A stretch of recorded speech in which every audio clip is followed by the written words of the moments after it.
الرحمن الرحيم الحمد لله الذي لا يبلغ مدحته القائلون ولا يحصي نعماءه العادون ولا يؤدي حقه المجتهدون الذي نشر الرياح برحمته وابتدى بالصخور ميدان أرضه ثم الصلاة والسلام والتحية والإكرام على النبي المكي المدني القرشي الهاشمي المطلبي الرسول المسدد والمصطفى الأمجد اسمه في السماء أحمد وفي الأرض أبي القاسم محمد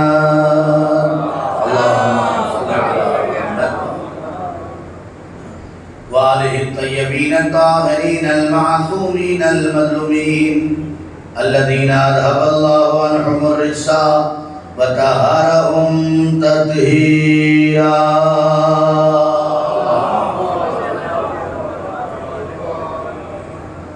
أما بعد فقد قال الله تبارك وتعالى في القرآن المجيد والفرقان الحميد وقوله الحق بسم الله الرحمن الرحيم قل كفى بالله شهيدا بيني وبينكم ومن عنده علم الكتاب. صلوات پڑھو.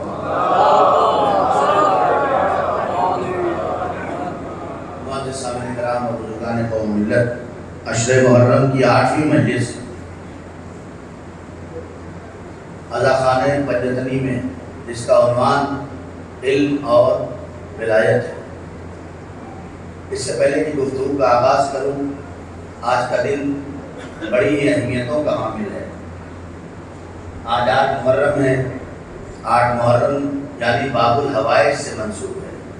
حضرت ابو الفضل العباس ابن ابی طالب علیہ السلام سے منسوب ہے.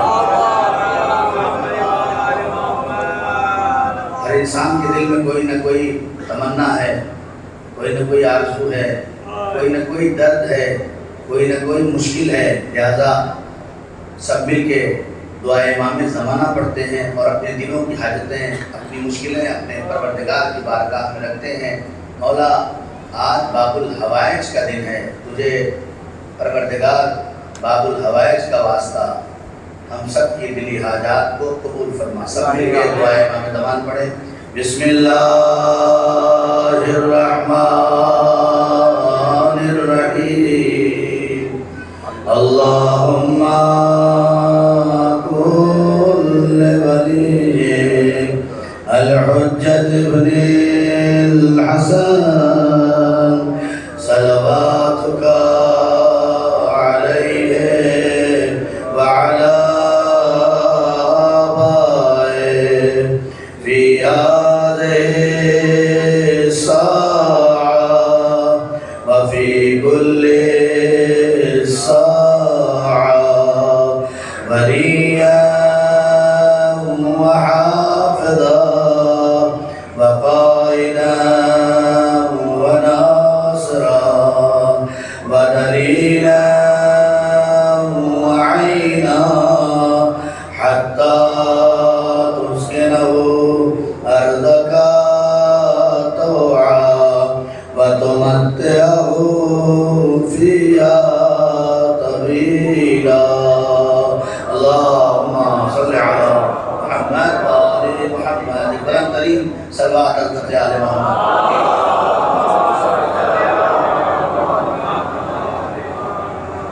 جب تک بیٹھے رہیں مجلس میں، اپنی اپنی دعاؤں کو، اپنی اپنی مشکلوں کو، اپنی اپنی ضرورتوں کو بارگاہ خدا میں باب الحوائج کے وسیلے سے طلب کرتے رہیں. آج کی مجلس کوشش کریں کہ اپنے دل سے خدا سے بات کریں اور اپنی مشکلوں کو خدا کی بارگاہ میں رکھیں. کوئی ایسا نہیں ہے کہ جس کے یہاں کوئی مشکل نہ ہو. اللہ حاضرین اور غائبین تمام مریضوں کو شفائے کامل و عاجل عنایت فرمائے. عنوان ہے علم اور ولایت، اور گفتگو یہاں تک پہنچی تھی اب تک کہ اگر انسان صرف علم حاصل کرتا ہے تو اس سے سرپرستی اور ولایت حاصل نہیں ہوتی ہے۔ علم کے ساتھ ساتھ بہت ساری ایسی چیزیں ہیں کہ جس کو انسان کو فالو کرنا پڑتا ہے، تب جا کے وہ سرپرستی اور ولایت کی منزل پر فائز ہوتا ہے۔ ورنہ اگر صرف علم، میں نے کہا کہ علم کا کمال یہ ہے، یہ جہاں ہوگا وہاں نور ہی نور پھیلا دے گا، ظلمت کو دور کر دے گا۔ اللہ ولی الذین آمنوا، پروردگار ان لوگوں کا ولی ہے کہ جو اللہ کو ولی مانتے ہیں، اور جو اللہ کو ولی نہیں مانتے ان کا ولی کون ہے؟ طاغوت ولی ہے۔ طاغوت کا کام کیا ہے اور اللہ کے ولی ہونے کا کام کیا ہے؟ اللہ کے ولی ہونے کا کام یہ ہے کہ یخرجہم من الظلمات الی النور۔ اللہ جو ولی ہے اس کا کام یہ ہے کہ یہ لوگوں کو ظلمات سے نکالتا ہے اور نور کی طرف پہنچا دیتا ہے۔ والذین کفروا، اور جن لوگوں نے انکار کر دیا، اولیاءہم الطاغوت، ان کا طاغوت ولی بن جاتا ہے۔ اس کا کام کیا ہے؟ یخرجونہم من النور الی الظلمات۔ اس کا کام یہ ہے کہ یہ لوگوں کو نور سے نکالتا ہے اور ظلمات تک لے کے جاتا ہے۔ یعنی دو کیٹیگری ہو گئی، دو طرح کے لوگ ہو گئے، دو طرح کے رہبر ہو گئے، دو طرح کے ہادی ہو گئے۔ اب یہ اپنا اپنا مقدر ہے کہ کس طرح کے رہبر کا دامن تھامنا ہے۔ ایک وہ ہے جو زمین سے اٹھا کے آسمان پہ لے جانے کی کوشش کرتا ہے، ایک وہ ہے جو ظلمت سے نکال کے نور کی طرف لے جانا چاہتا ہے، ایک وہ ہے جو نور کی طرف سے ظلمت کی طرف لے کے جانا چاہتا ہے۔ مولانا جلدی سے بات مکمل کر دیجئے۔ میں نے کہا یہ اپنے مقدر کی بات ہے کہ اس دنیا میں رہبر کیسے افراد کو آپ کو ماننا ہے۔ ماننا ایسے کو ہے کہ جو دنیا میں رہے لیکن لے کے جائے جنت تک، رہے دنیا میں، ماننا ہو جنت تک، جانا ہو لے کے جانے والا ہو جنت تک۔ ایسا نہ ہو کہ خود دنیا میں کہے اگر میں راستہ بھٹک جاؤں تو مجھے سیدھے راستے پہ لگا دینا۔ جسے خود اپنا راستہ نہ پتا ہو وہ دوسروں کو منزل تک کیا لے جائے گا؟ صلوات پڑھنے محمد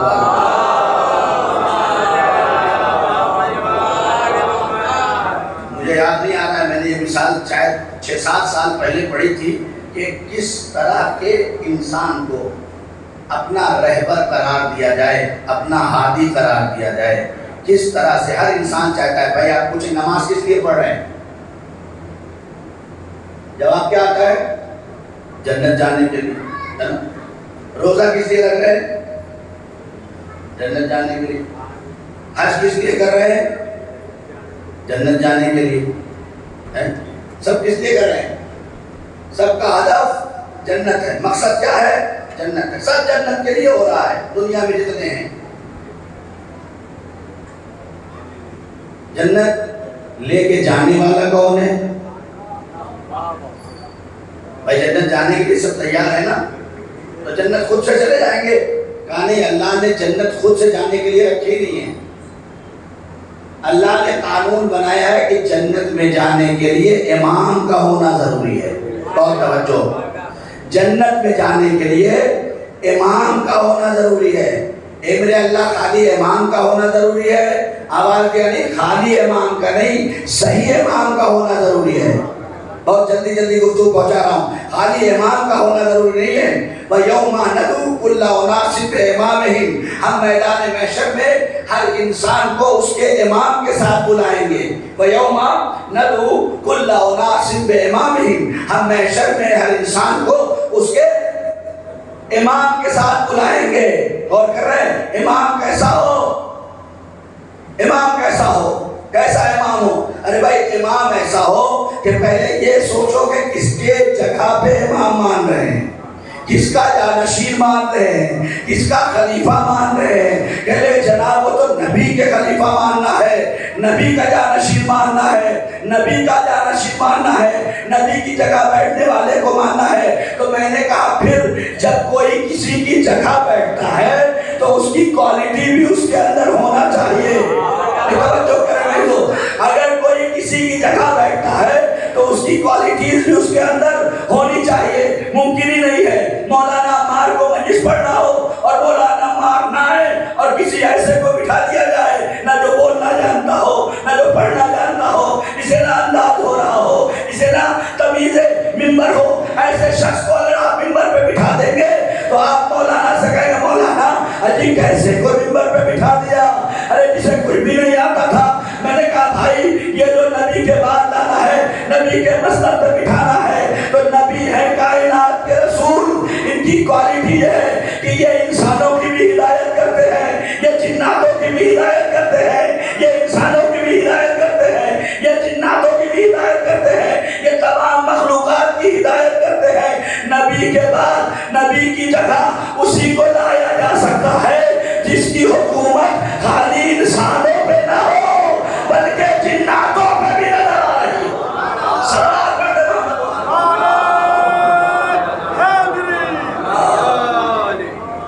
صرف نبی کی جگہ بیٹھنے والا وہ شخص ہوگا جو نبی کی کوالٹیز رکھتا ہو۔ نبی عالم ہے، بیٹھنے والا کم سے کم عالم ہو۔ نبی صادق ہے، بیٹھنے والا کم سے کم صادق ہو۔ اور کرے ایسے ہی ہم نے علی ابن ابی طالب کو نہیں مانا ہے۔ صلوات پڑھے محمد والے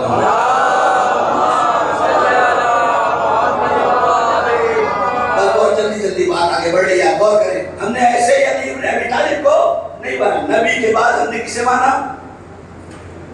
بولیے نا، مولا علی کو مانا۔ کیوں مانا؟ اپنے سے مان لیا؟ ہم نے اپنے سے نہیں مانا۔ کس نے منوایا؟ نبی نے۔ نبی نے منوایا۔ اگر نبی بھی منوائے تب بھی ہم نہ مانتے۔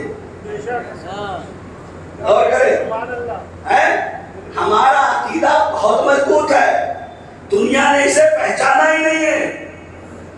ہم نے علی کو نبی کے کہنے پہ بھی نہیں مانا، اس لیے کہ نبی کو اپنی طرف سے کہنے کا کوئی حق ہی نہیں تھا۔ توجہ کرے دیکھو، نبی کو اپنی طرف سے کہنے کا کوئی حق ہی نہیں تھا۔ اس سے بڑا جملہ عقیدے کا ہو ہی نہیں سکتا۔ آپ دیکھیں اللہ کہہ رہا ہے جب علی کی بات آئی تو نبی نے نہیں کہا بلکہ اللہ نے کہا یا ایھا الرسول بلغ، اے میرے نبی پہنچا دیجئے جو تمہارے رب کی طرف سے تم پر نازل ہو گیا۔ تو اس کا مطلب یہ ہے کہ علی کو مولا نبی نے بنایا نہیں ہے، اللہ نے بنوایا ہے۔ سلام پڑھ دے۔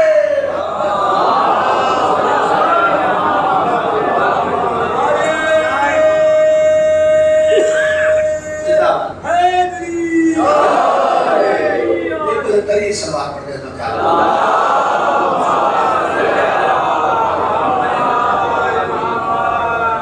علی ابن ابی طالب کو بدیر میں نبی نے مولا بنوایا نہیں ہے۔ نبی کا کام نہیں ہے بنانا، نبی کا کام ہے پہنچانا۔ سب کا اپنا اپنا کام ہے، ہمارا کام ہے ماننا۔ توجہ، ہمارا کام ہے ماننا، نبی کا کام ہے پہنچانا۔ ہم نے اپنا کام چھوڑ دیا، جو کام اللہ کا تھا وہ ہم نے اپنے ہاتھ میں لے لیا۔ اللہ نے کہا بنانا میرا کام ہے۔ توجہ کریں میرے دو، بنانا میرا کام، پہنچانا نبی کا کام۔ اور کریں پہنچانا نبی کا کام، ماننا کس کا کام؟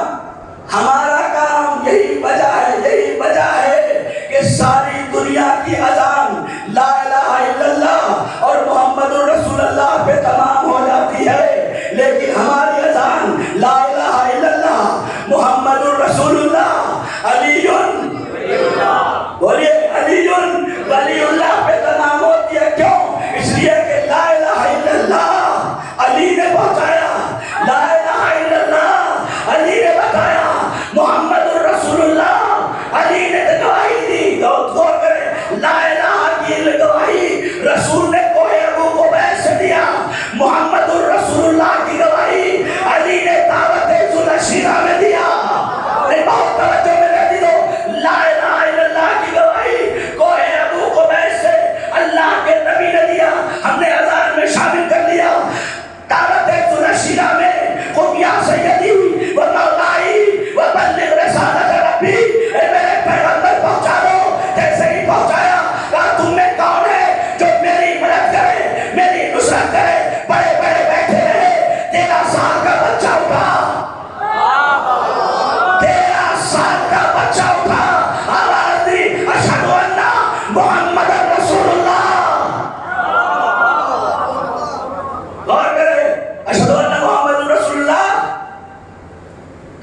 افسوس تو اسی بات کا ہے جس کی گواہی علی نے دی. توجہ میرا دلو، جس کی گواہی علی نے دی اس کو تو اذان میں شامل کر دیا. جس علی کی ولایت کی گواہی نبی نے دی. سلام پڑھتے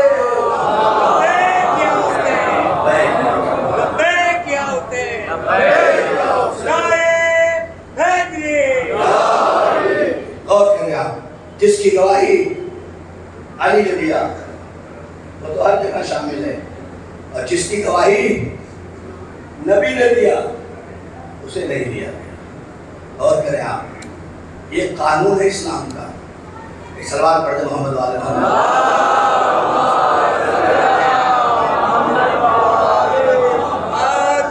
بہت ساری باتوں کو چھوڑتے ہوئے آگے بڑھ جاؤں. کائنات میں اگر آپ دیکھیں تو علی ابن ابی طالب کے علاوہ 4 ایسے سپہ سالار ہیں جن کو میر انیس نے بھی نقل کیا ہے. 4 ایسے سپہ سالار ہیں جس کو میر انیس نے بھی نقل کیا ہے. وہ کہتے ہیں کہ دنیا میں ملے 4 اولو العزم سپہ سالار. یہ دیکھیں اولو العزم پیغمبر کے لیے، لیکن میر انیس کہتے ہیں سپہ سالار کے لیے 4 علمدار ایسے علمدار ہیں جو اولو العزم ہیں. اولو العزم کا مطلب کیا ہوتا ہے؟ اولو العزم، اولو یعنی بڑے، عزم یعنی اور کریے. کبھی یہ سب باتیں مانتے بہت کچھ ہیں لیکن جانتے کچھ نہیں. ماننے پہ سب مانتے ہیں لیکن کمال یہ ہے کہ ماننا کمال نہیں ہے، جان کے ماننا کمال. جاننا بھی ہے اور ماننا بھی. اور کریں 4 ایسے سپہ سالار ہیں جنہیں میر انیس نے کہا یہ کائنات میں سب سے بڑے سپہ سالار تھے. سب سے پہلے کون ہے؟ جناب حمزہ. جناب حمزہ جنہیں سید الشہداء کہا جاتا ہے. آج چونکہ ایک جری کا دن ہے، ایک علمدار کا دن ہے، لہذا کچھ باتیں آپ کی خدمت میں پہنچا دوں. ایک سلوات پڑھ دیں محمد علیہ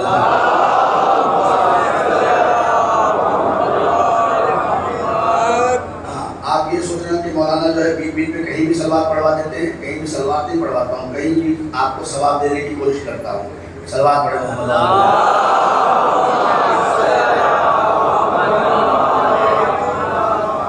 لیکن یہ بات تو میں بار بار کہتا ہوں، اب بھی کہوں گا کہ میری اکیلی آواز آپ سب پہ بھاری ابھی بھی ہے.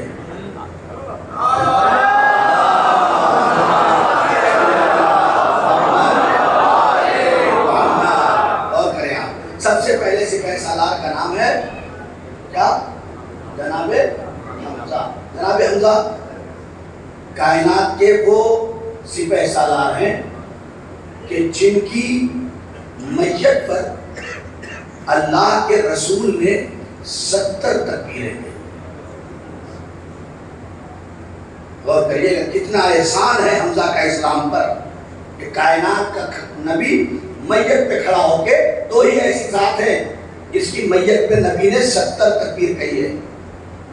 2 ذات ہیں. یہ باتیں بھی نوجوانوں کو پتہ ہونی چاہیے کہ ہمارے نبی کائنات کا رحمت للعالمین پیغمبر جناب حمزہ کی لحد پہ کھڑا ہے، جنازے پہ کھڑے ہو کے تکبیر کر رہے ہیں. تو کسی تکبیر ہے 70 مرتبہ تکبیر کہی. ہم 5 میں تھک جاتے ہیں لیکن جناب حمزہ کا کردار ایسا تھا. میں اگر جناب حمزہ کو پڑھنے لگوں تو میرا وقت تمام ہو جائے گا. آپ جناب حمزہ کے بارے میں زیادہ جانتے ہیں. ایک جناب حمزہ ہیں اور ایک جناب فاطمہ بنت اسد. ان کے بھی جنازے پہ مورخین نے بڑا عجیب واقعہ لکھا ہے. یہاں پہ مورخین لکھتے ہیں کہ جب نبی جناب فاطمہ بنت اسد کے جنازے پہ کھڑے ہو کے تکبیر کہہ رہے 70 تکبیریں کہی ہیں اور تکبیر کہنے کے بعد زمین پہ قبر پہ ہاتھ رکھا، آواز دی میں وقت کا نبی ہوں، یہ میری ماں ہے. یاد رکھنا اگر ان کے ساتھ دیانت داری نہیں ہوئی تو میدان محشر میں تجھ سے حساب دوں گا. یہ نبی قبر پہ کھڑے ہو کے کہہ رہے تھے. یعنی کیا عظمت ہے, کیا کام کیا ہے جناب فاطمہ بنت اسد نے کہ نبی 70 مرتبہ جب علی ابن ابی طالب نے کہا کہ آپ کی چچی کا انتقال ہو گیا, یا نبی اللہ آپ کی چچی کا انتقال ہو گیا, کہا علی چچی مت کہو, امی بعد امی, یہ میری ماں کے بعد میری ماں ہے. یہ سب سن لیا آپ نے, آخری بات سن لے. اتنے رحمتوں کے سائے میں نبی اپنی ابا اتار کے جناب فاطمہ بنت اسد کے قبر میں رکھا. یہ سب روایت ہے. اتنی رحمت للعالمین نے نوازش کی ہے اپنی چچی جناب فاطمہ بنت اسد کے ساتھ. کیا کر دیا, اپنی ابا کفن کے ساتھ رکھا, 70 تکبیریں پڑھی. اور کہیے گا بہت عجیب بات ہے یہ, اس لیے کہہ رہا ہوں, 70 تکبیریں کہی, ابا کفن میں رکھا, قبر پہ ہاتھ رکھ کے بھی کہا. اس کے بعد روایت کہتی ہے کہ ابھی نبی مڑے تھے اصحاب کی طرف کہ کچھ بات کریں, کہ فوراً مڑے قبر کی طرف اور ایک جملہ کہا, ابنوں کے تمہارا بیٹا تمہارا بیٹا تمہارا بیٹا تمہارا بیٹا. اصحاب نے پوچھا کیا نبی اللہ یہ کیا ماجرا ہے, یہ آپ کیا کہہ رہے ہیں, آپ کا بیٹا آپ کا بیٹا. ارے کہنے لگے فرشتے قبر میں آئے ہیں, میری چچی سے پوچھتے ہیں من رب کے, تمہارا رب کون ہے. چچی نے جواب دے دیا, کہا من رسولک, تمہارا رسول کون ہے. چچی نے جواب دے دیا من کتابک, تمہارا کتاب کون, تمہاری کتاب کون سی ہے. میری چچی نے جواب دے دیا, لیکن اب پوچھا ہے من اماموں, توجہ کریں میرے عزیزو, من اماموں کے تمہارا امام کون ہے. تو اب میری چچی پریشان ہو گئی, تو میں نے کہا ابنوں کے تمہارا بیٹا تمہارا بیٹا تمہارا بیٹا. جملہ حوالے کر دوں. ارے جب علی کی اپنی ماں بغیر علی کو امام مانے جنت میں نہیں جا سکتی. سلوات پڑھ دے.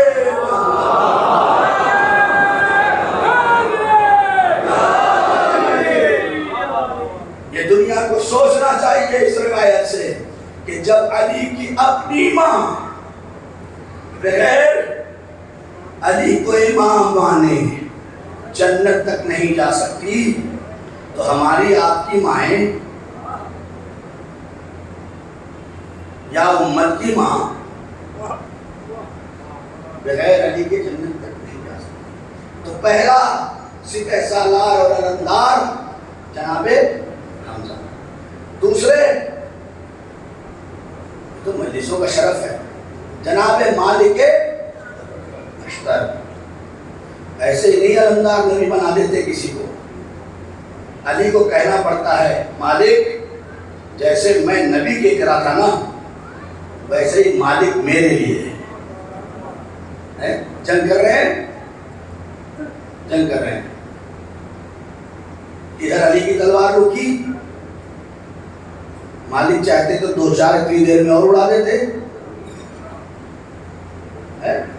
شجاعت تو ہے, لیکن ادھر علی کی تلوار رکنا تھا کہ مالک کی تلوار گردن پہ جا کے رک گئی, گردن پہ جا کے رک گئی. کہا مالک مار دیتے, کہا جنگ کرنے تھوڑی آیا ہوں, اطاعت کرنے آیا ہوں.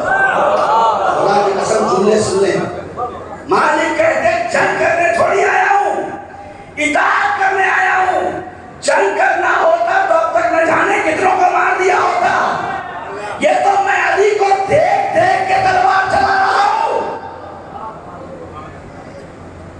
ہے نا. اطاعت الگ چیز ہے, جنگ الگ چیز ہے. یہ جملہ بدل دوں, جہاد الگ چیز ہے, جنگ الگ چیز ہے. جہاد بالکل جہاد اور جنگ میں بالکل ویسے ہی فرق ہے جیسے فاقے اور روزے میں ہے. اس سے اچھی مثال نہیں دے سکتا. جہاد اور جنگ میں یہی فرق ہے, بالکل ایسے ہی فرق ہے جیسے فاقے اور روزے میں ہے. فاقے کے لیے دین کہتا نہیں, آپ رکھ سکتے ہو تو رکھ لیں، لیکن روزے کے لیے دین کہتا ہے آپ کو رکھنا ہے، چھوڑنا نہیں ہے۔ ایسے ہی جہاد ہے اور جنگ ہے، جنگ میں اپنا نفس شامل ہوتا ہے، جہاد میں حجت کا نفس شامل ہوتا ہے۔ مالک نے چلایا، جنگ کی، اطاعت میں تلوار روکی، جوش محبت میں کہا میرے مولا اگر ایک اور مار دیا ہوتا تو آپ کے برابر ہو جاتا۔ ارے میرے عزیزو جملہ سنیں، اگر ایک اور مار دیا ہوتا تو مولا آپ کے برابر ہو جاتا۔ خدا کی قسم یہ جملہ سن کے بابا تو کرتے ہیں، ذرا توجہ کریں، میدان جنگ میں جس کی تلوار علی کے وار کی اطاعت کر کے چل رہی ہو، نہیں بات پہنچی نہیں، میری بات نہیں پہنچی، جتنے علی نے مارا اتنے ہی ایک کر جس پہ تلوار رکی، اور کہہ رہے جس پہ تلوار رکی اس پہ جا کے ایک کم رہ گئے، اگر وہ بھی مار دیتے تو علی کے برابر ہو جاتے۔ تبھی کہا اے میرے مولا اگر ایک اور مار دیتا تو آپ کے برابر ہو جاتا۔ میں مولا نے کہا مالک تمہارے مارنے میں علی کے مارنے میں بڑا فرق ہے، تم مارتے ہو تو آدمی دیکھتے ہو، میں مارتا ہوں تو 70 نسلیں دیکھ کے سارا کر دے محمد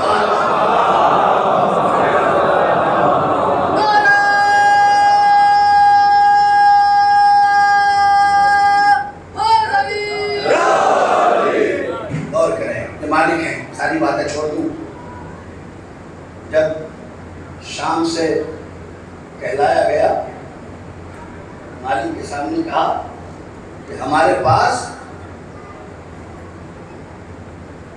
اتنی مرغابیاں ہیں،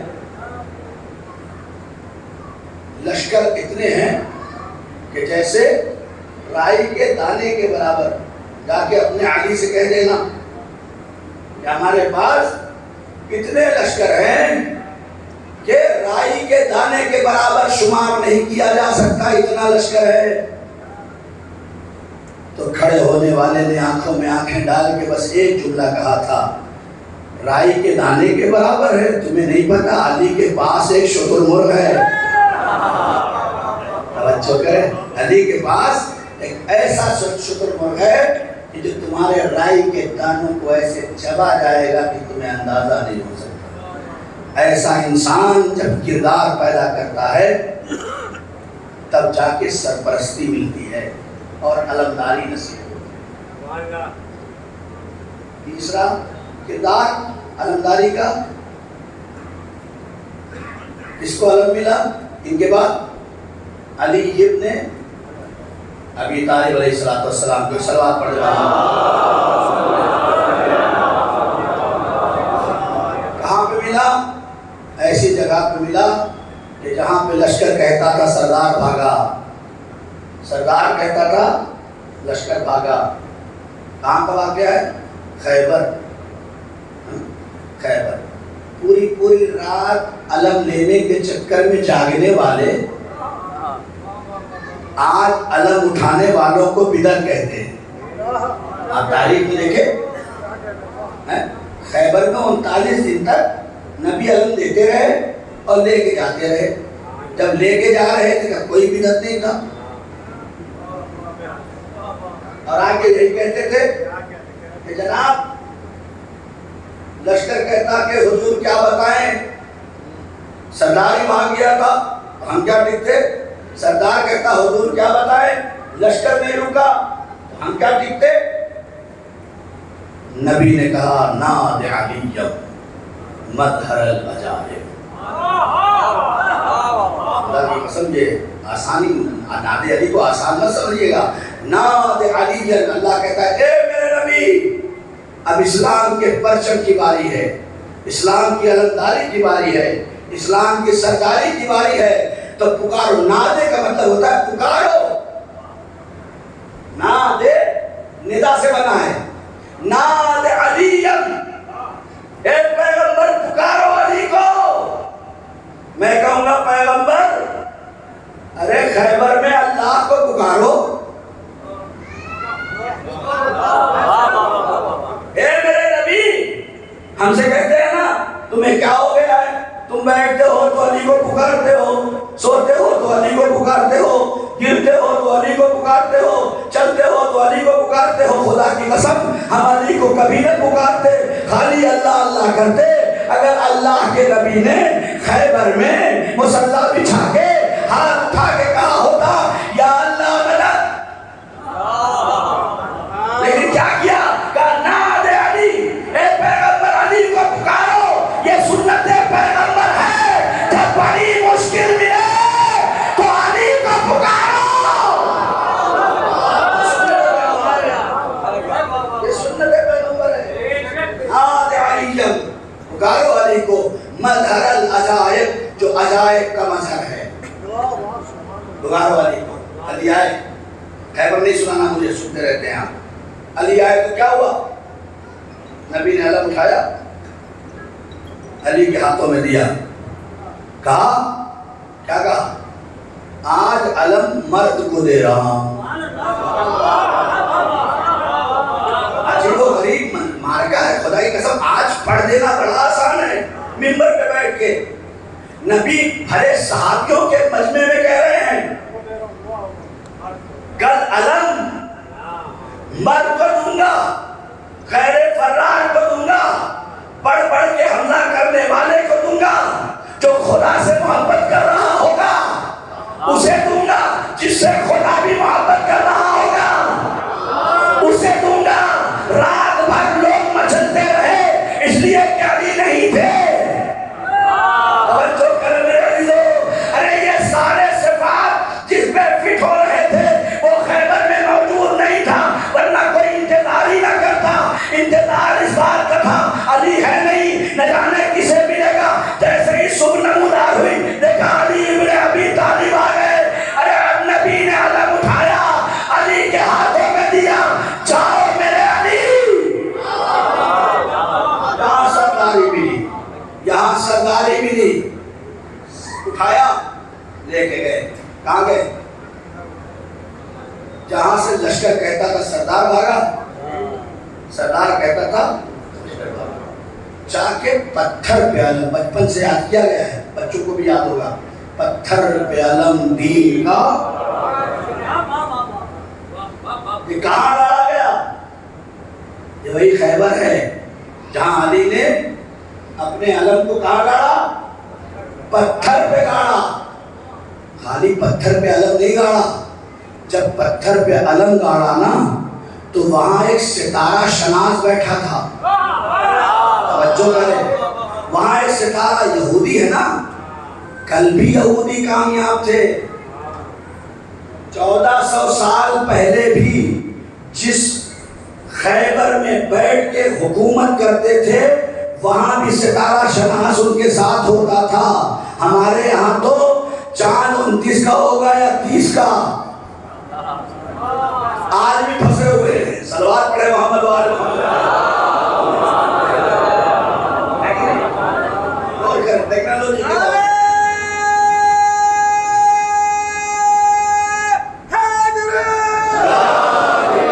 کے بالکل ایک دم غور کرے. کیا ہوا؟ یہودی بیٹھا ہوا تھا، یہودی کے دربار میں ایک ستارہ شناس بیٹھا ہوا تھا. وہ کہہ رہا ہے یہ کیسے ممکن ہو گیا؟ یہ جو پتھر ہے یہ عام نہیں ہے، اس پتھر پہ کوئی ایسے نہیں گاڑ سکتا. اس لیے کہ اس پتھر کا کمال یہ ہے کہ یہ پتھر جس میں وہ علم یا نصب کیا گیا ہے اس وقت اسے موم ہونا ضروری ہے. اب جو یہودی نے اس ستارہ شناس نے آسمان کی طرف دیکھا، آواز دی، یہ کوئی ایسا ہی جانکار ہے جسے یہ پتا ہے کہ آسمان پہ ایک ستارہ اپنے مقام سے ہٹ کر دوسرے مقام پہ پہنچا ہے جہاں پتھر موم ہو جایا کرتے ہیں. اس نے علم کو نصب کیا ہے. ابھی وہ کہہ ہی رہا تھا، علی نے دوبارہ اٹھایا. توجہ کرے، علی نے دوبارہ اٹھایا، آواز دی، شکاروں سے مقدر بنانے والے اور ہیں. آواز دی، آپ دیکھ. اب جو اس نے دیکھا کہا مولا ستارہ اپنی جگہ دوبارہ چلا گیا. علی نے اٹھایا، علم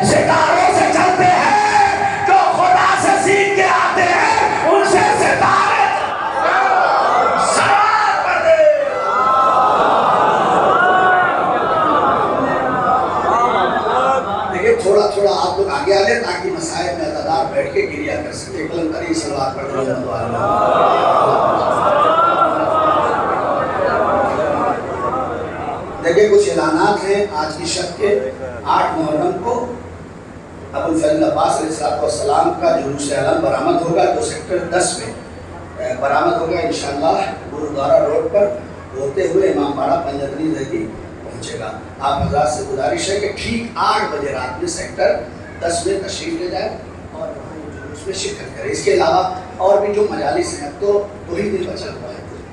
میرے نوجوانوں، میرے بچوں، میرے بزرگوں، اگر جسم سلامت ہے اور جسم اجازت دیتا ہے تو کوشش کرو کہ مجلسوں میں وہ مجلسیں جو خاص طور سے ایک مجلس ہو رہی ان مجلسوں میں جاؤ، پہنچو. تمہارا 10 20 50 100 لوگوں کا جانا اس محلے میں انسان کا سینہ چوڑا کر دیتا ہے کہ ہمارے ماننے والے ہیں، ہمارے چاہنے والے موجود ہیں. کوشش کرو کہ جاؤ. ایک صلوات پڑھ دیں محمد والا.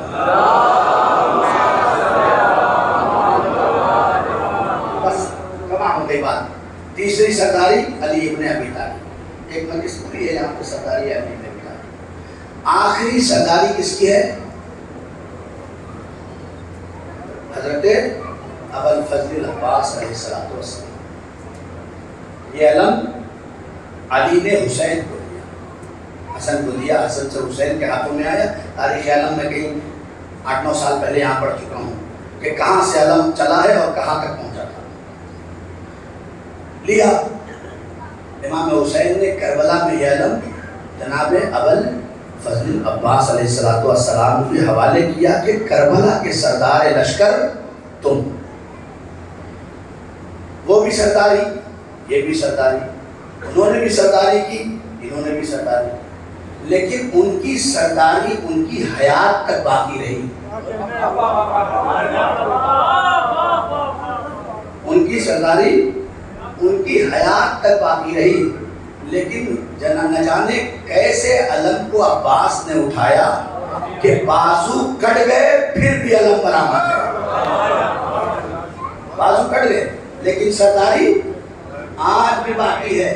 اگر علم اٹھتا ہے تو پیچھے نہیں رہتا. توجہ کریں، علم اٹھتا ہے تو پیچھے نہیں رہتا بلکہ آگے ہوتا. یہ اس بات کی علامت ہے کہ کل بھی عباس لشکر کے علمبردار تھے، آج بھی عباس لشکر کے علمبردار ہیں. بہت توجہ، 2 3 باتیں ہیں اور مسائل. آج دنیا کہتی ہے کہ حسین جیتے یا یزید جیتا ہے یا نہیں؟ حسین جیتے یا یزید جیتا. آج آسان طریقہ ہے، پوری دنیا میں ووٹنگ ہوتی ہے. الیکشن ہونے سے پہلے ہر طرح کے جھنڈے، ہر طرح کا پرچم آتا ہے. یہ بھی جیتے گا، وہ بھی جیتے گا، وہ بھی جیتے گا، یہ بھی جیتے گا. لیکن الیکشن ہونے کے بعد سارے جھنڈے بیٹھ جاتے ہیں. صرف ایک کون سا کا جو جیتا ہے. میں نے کہا بھائی یہ جیتے گا ختم ہو گیا. اب خالی ایک کہا مولانا وہ ہار گئے، مولانا وہ ہار گئے. یہ کس کا ہے؟ کہا یہ جیتنے والے کا نکلا ہے. اب جاؤ گلی گلی، کوچے کوچے، شہر شہر، ملک ملک ڈھونڈ کے دیکھو. اگر کسی کا اور پرچم نکل رہا ہو تو سمجھ لو یزید جیتا، اور اگر عباس کا پرچم نکل رہا ہو تو سمجھ لو حسین. تاکہ دماغوں سے یہ بات نکل جائے کہ یزید جیتا. یزید شرابی تھا، یزید جوئے کھیلتا تھا، یزید بندروں سے کھیلتا تھا، یزید حرام نبی کو حلال کرتا تھا، حرام نبی کو حلال کرتا تھا. حسین ایسے ہی اس کے مقابلے میں کھڑے ہو گئے. اگر یزید اپنے گھر میں بیٹھ کے یہی کام کرتا تو حسین کبھی اس کے مقابلے میں نہ کھڑے ہوتے. لیکن چونکہ مسند رسالت پہ بیٹھ کے کام کر رہا، نبی کی جگہ بیٹھنے کا دعویٰ کر رہا تھا، اور اس کے بعد دین سے کھلواڑ ہو رہا تھا. جمعے کی نماز خود کو ہو جا رہی ہے، صبح کی نماز 4 رکعت ہو جا رہی ہے. یہ دین سے کھلواڑ نہیں ہے تو اور کیا ہے؟ اسی لیے امام نے کربلا میں یہ جملہ کہا تھا کہ کیا میں نے حلال محمدی کو حرام کیا ہے؟ تو مجھے کیوں قتل کرنے آئے ہو؟ کیا میں نے حلال محمدی کو حرام کیا ہے یا حرام محمدی کو حلال کیا ہے؟ اس کا مطلب حسین بتانا چاہتے ہیں اگر کوئی شخص حلال محمدی کو حرام کر دے اور حرام محمدی کو حلال کر دے تو واجب القتل ہے، واجب القتل ہے۔ اب تاریخ میں دیکھو کس نے حلال کو حرام کیا اور کس نے حرام کو حلال کیا۔ پیغمبر کے بعد، نبی کے بعد ہم روتے حسین پہ اس لیے نہیں ہیں کہ حسین قتل ہو گئے۔ حسین تو اگر شہادت کو اپنے گلے نہ لگاتے تو دین نہ بچتا۔ یہ تو فخر ہے ہمارے لیے۔ ہم روتے اس لیے ہیں کہ حسین کو شہید تو کیا لیکن جوان بیٹا موجود رہا، حسین کا لاشا بے گور و کفن پڑا رہا۔ ہم حسین پہ روتے اس لیے ہیں کہ حسین کا لاشا پڑا رہا، جوان بیٹے کے ہاتھوں میں ہتھکڑیاں، پیروں میں بیڑیاں، گلے میں خاردار طوق ہے، رونے نہیں دیا گیا۔ ہم روتے اس لیے ہیں کہ حسین کو شہید تو کر دیا گیا لیکن 4 برس کی بچی کے رخسار پہ تماچے مارے گئے۔ یہ کون سی جنگ ہے؟ بیویوں کے سروں سے چادریں چھینی گئی۔ اللہ اکبر۔ 8 محرم ہے، باب الحوائج کا مصائب سننے کے لیے آپ بیٹھے ہیں۔ خدا نہ کرے کہ کسی کو کسی پر بہت آسرا ہو اور وہ آسرا اچانک ٹوٹ جائے۔ جانتے ہیں وہ عباس کون ہے؟ حسین کی آس کا نام ہے عباس، زینب کی کے آسرے کا نام ہے عباس، سکینہ کی آبرو اور آس کا نام ہے عباس۔ لیکن کربلا میں نے شاید اشارہ کیا تھا کہ جب حضرت ابوالفضل عباس مدینے سے چلے ہیں تو جناب عباس نے بڑھ کے سب کو سوار کیا تو ایک جملہ کہا تھا زینب نے، بھیا جس شان سے لے جا رہے ہو اسی شان سے لے کے آؤ گے۔ آواز دی بہن جس کا 18 جس کے جوان 18 بھائیوں، اس کی بہنوں کو اسی شان سے لے جایا جاتا ہے۔ اے بھیا تو اسی شان سے واپس آئیں گے۔ حسین نے عباس کے بازو پہ ہاتھ رکھا، عباس کہہ دو اگر بازو سلامت رہے اے بہن ضرور لاؤں گا۔ آنکھوں میں آنسو آ گئے، آپ رو رہے ہیں۔ ابو بصیر بیٹھا ہے، امام بیٹھے ہیں۔ امام کہتے ہیں ابو بصیر روتا کیوں نہیں ہے؟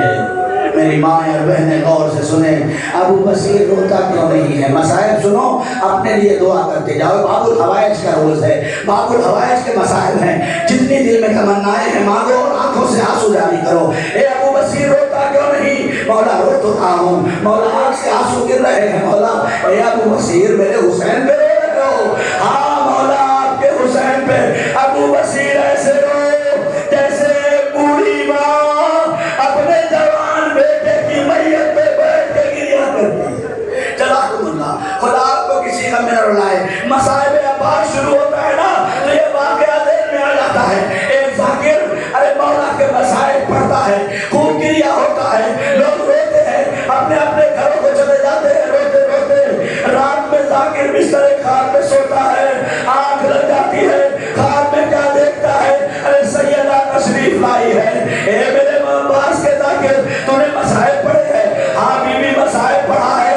کہا اے ذاکر ہاں مصائب پڑھا تو ہے، کہا بی بی کیا کوئی خطا ہو گئی؟ کہا نہیں کوئی خطا نہیں ہوئی ہے۔ اے میرے عباس کے ذاکر جب بھی عباس کا ذکر کیا کرو تو ایک مصائب نہ بھولا کرو۔ اے بی بی وہ مصائب کیا ہے؟ کہا جب کوئی شہید کربلا میں گھوڑے سے زمین پہ آتا تھا تو اپنے ہاتھوں کا سہارا دیتا تھا۔ ہائے میرا عباس، ارے گھوڑے سے زمین پہ آیا۔ خدا کسی کا بھی نہ رلائے سوائے غم سید الشہداء کے۔ ہاں عزیزو عباس ہے، اے آقا مجھے مرنے کی اجازت دے دو، اے مولا مجھے مرنے کی اجازت دے دو۔ اے میرے شیر خدا کی قسم ذرا محسوس کرو، وہ عباس جو حسین کے لیے دل کا سہارا تھا، وہ بار بار کہہ رہا ہے آقا اب تو مرنے کی اجازت دے دو۔ آواز دی میرے شیر کیسے دے دوں، تو لشکر کا علم بردار ہے۔ آواز دی ہے میرے آقا کب تک میں لشکر کا علم بردار سنتا رہوں، اب نہ قاسم بچے، نہ اون محمد بچے، نہ حبیب بچے، نہ زہیر بچے۔ اے میرے آقا اب مجھے آپ مرنے کی اجازت دے دے۔ حسین نے جنگ کی اجازت نہ دی، اتنے میں سکینہ چھوٹے چھوٹے مشق لے کے آئی۔ اے میرے چچا پیاس مارے ڈالتی ہے، اے میرے چچا پیاس مارے ڈالتی ہے، خدا کی قسم یہ تو پتہ ہی نہیں چلتا کہ بچے کتنے پیاسے تھے عاشور کے دن۔ یہ تو تب پتہ چلا جب حسین عباس سے کہتے ہیں عباس بچے نظر نہیں آتے۔ رو لو رو لو بس آپ محرم آ گئی ہے، 9 اور 10 بچی ہے۔ میری ماں اور بہنوں خدا کرے آپ کا بچہ کبھی بھوکا اور پیاسا نہ رہے۔ ہائے رے کربلا کی مائیں، انہیں یہ بھی خبر نہیں ہے ہمارے پیاسے بچے کہاں گئے۔ عباس پہنچے، ایک خیمے کا پردہ ہٹایا۔ اب جو عباس نے دیکھا کیا دیکھا، بچوں نے اپنے گلے سوکھی ہوئی مشکوں کے دانے پہ رکھ دیے، بس ایک آواز آ رہی ہے، اے میرے چچا الاتاش الاتاش الاتاش۔ اللہ میرے کٹے دل میں اتنی طاقت نہیں ہے کہ میں عباس کی شہادت پڑھ سکوں، لیکن جہاں تک میرا طاقت ساتھ دے گی آپ کی خدمت میں مسائل پڑھوں گا۔ خدا کی قسم ارے عباس نے منظر دیکھا، سن لینا بڑا آسان ہے، سن لینا بڑا آسان ہے، ایک ایسے بہادر کے سامنے اس کے بچوں کی حالت ایسی ہو، محسوس کرو۔ حسین نے سکینہ عباس نے سکینہ سے مشق لیا، اے میرے آقا اب تو مرنے کی اجازت دے دو، اب تو پانی لانے کی اجازت دے دو۔ حسین نے کہا جاؤ عباس مشق سکینہ ساتھ لے جاؤ، اگر ہو سکے تو سبیل کر کے لے آؤ۔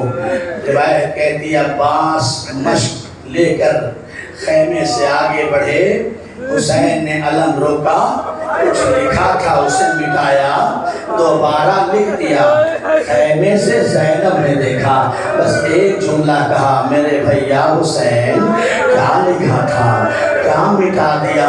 آواز دی، اے بہن زینب نہ پوچھو تو بہتر ہے۔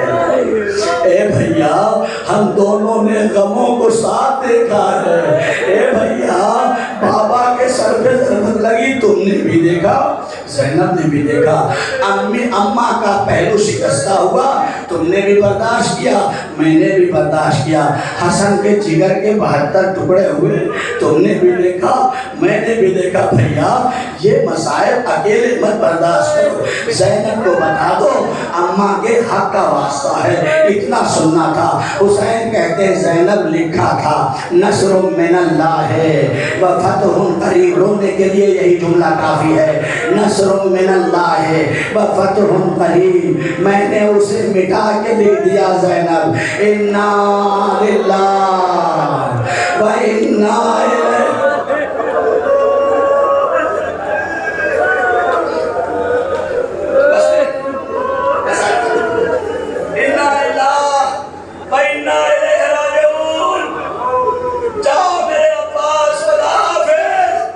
عباس چلے ادھر اکبر کو بلایا، آؤ میرے لال میرا شیر گیا، میری قبر ٹوٹ یا اخی الان انکسر ظہری۔ اے میرے عباس تیرے جانے سے حسین کی کمر ٹوٹ گئی، میرے لال اکبر تم میرے ساتھ آؤ، مجھے بتاؤ میرا شیر کہاں جا رہا ہے۔ بابا میں کیسے بتاؤں، علم کو دیکھو مجھے بتاؤ۔ بعد مقتل کہتا ہے اکبر بتاتے رہے، ابھی آپ تابوت اٹھائیں گے نا بڑے احترام سے اٹھائیے گا، اس لیے کہ یہی وہ جنازہ ہے جو حسین خیمے میں نہیں لے گئے۔ آئے میرے اللہ خدا کی قسم، ارے حسین بیٹھ گئے کرسی پہ، اکبر میرے